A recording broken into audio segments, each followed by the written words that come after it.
Welcome to the Learning Pines YouTube. We hope this video helps. Turn on the speaker and confirm it shows a pairing or power indicator light.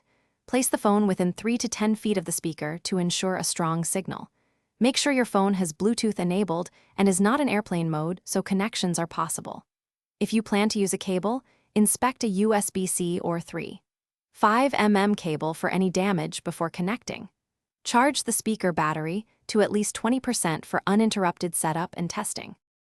Open Bluetooth settings on your phone and start scanning for nearby devices right away.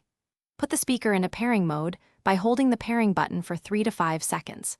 Select the speaker name from the list on your phone and confirm any 4-digit code if prompted.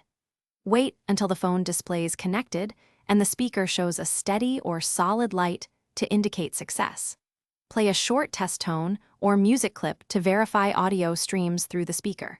Use a 3.5 or USB-C cable to connect directly when Bluetooth is unavailable or unstable. After connecting, set the phone audio output to the wired speaker inside Sound Settings or the Playback menu. Adjust phone volume, speaker volume, and the app's audio level to fix low sound or imbalance problems. If audio does not play, restart both devices and try repairing or reconnecting the cable. For persistent issues, update the phone and speaker firmware and repeat the pairing process afterwards. Thanks for watching. Consider subscribing if we helped you.